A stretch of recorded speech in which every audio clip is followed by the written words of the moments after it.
Saturday the 30th of April, and we're just coming into Tibooburra from our camp out at Dead Horse Gully.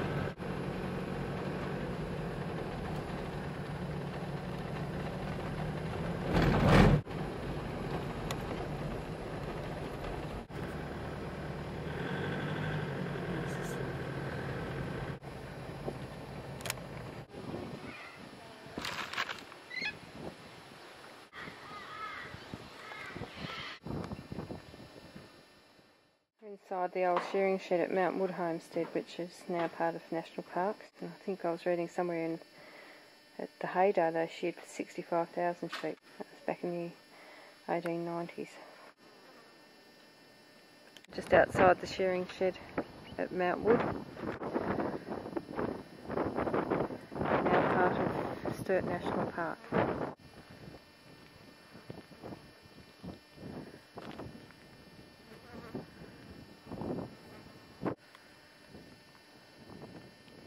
It is so desolate. Imagine 65,000 sheep in this area, all coming in to be shorn. My God. The machinery over there is used to power a pump, put the water up around. We'll go around here. I think this is a wool scouring construction. They use the water to scour the wool.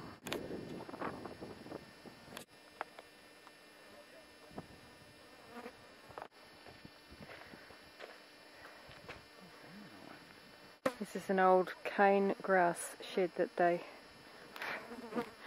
is typical of the kinds of sheds that they used to build in the beginning of pastoral development out here. There's a big red, and a blue fly just flew, and there's another one just standing beside her man. What a lady. The king buck. Oh, they're beautiful. He's so gorgeous. What a handsome man.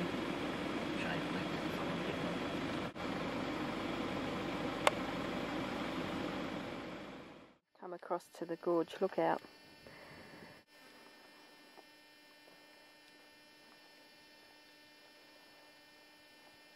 That mountain in the background is Mount Wood, named by Sturt when he came through in 1845 looking for the inland sea. This is the remains of Horton Park Alp Station. It was part of the Mount Wood complex. We're on the jump up loop road now, and there are some emus. Probably Dad and the kids.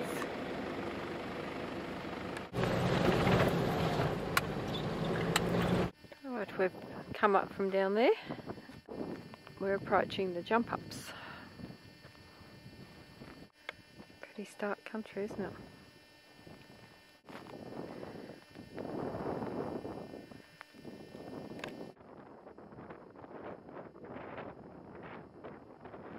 Downs lookout now, the jump ups from above looking down. Fantastic view out across the plains at Sturt National Park.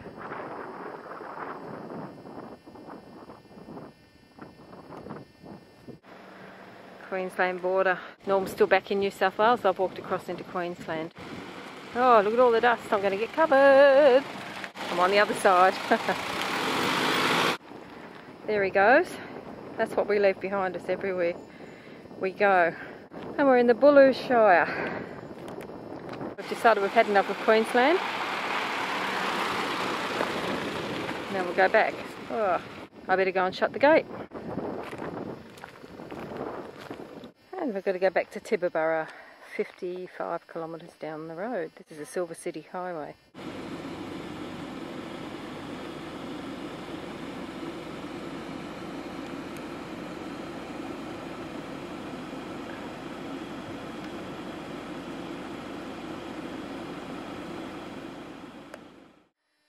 It's the 1st of May, and this is the beautiful sunrise we've woken up to this morning. We're doing a little tour of Mount Pool and Sturt's Cairn and all of that. But this isn't Sturt's Cairn. Beautiful trees, aren't they? Very healthy. Must get a lot of water, and there's probably still a lot of underground water, I'd say. The river shears dry. Historic Milparinka, first town of the Albert Goldfields. Cemetery Road. Those buildings up there I think are the old courthouse. We're going to go for a little walk up there and have a look in more detail. This is the bottom end of town, and that pub up there is the top end of town, and the pub is really, I think, apart from one house that I can see, the only occupied building. I think those caravans and so on probably, and I think there are chillers down there, probably belong to roo shooters. That seems to be the main industry here, shooting roos. The pub, Milparinka pub. Shot of the post office. This is the grave of John Poole, who was the second in command of Sturt's party when they travelled from Adelaide seeking to get to the Gulf of Carpentaria.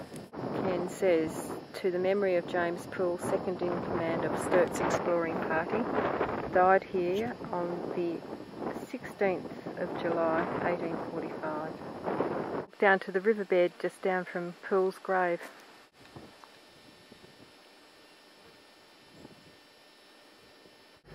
What on earth do those sheep find to eat? We're on our way up to the Sturt's cairn on Mount Poole.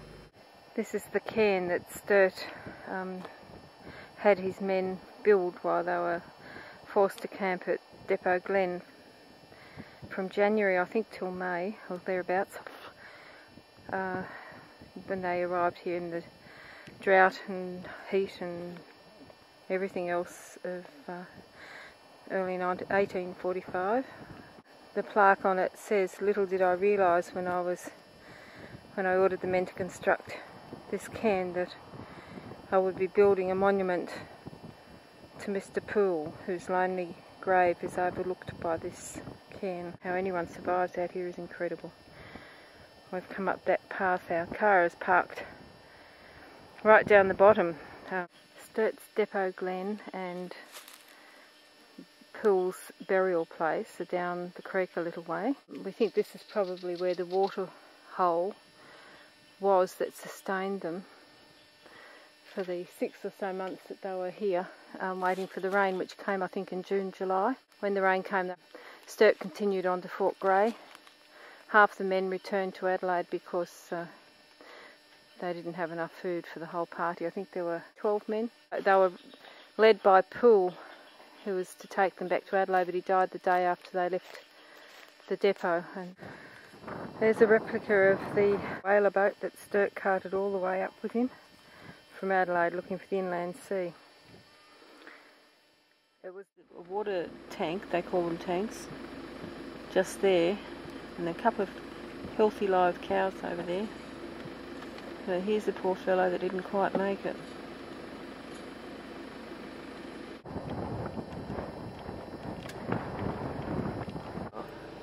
Oh, that's lovely. We're about 5 kilometres out of Fort Grey on the Cameron Corner Road, still in Sturt National Park. We're in New South Wales and I can see the sign over the gate says South Australia. We're entering South Aussie through Cameron Corner Gate. Oh, lots of dirt and dust as well. There's the corner store.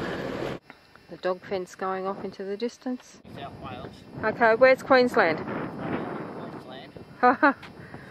I'll cut it back to South Australia quickly. Okay. I keep going round and round. In South Australia, after lunch in Queensland.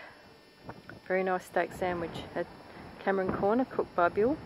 Now we're heading to Innaminka.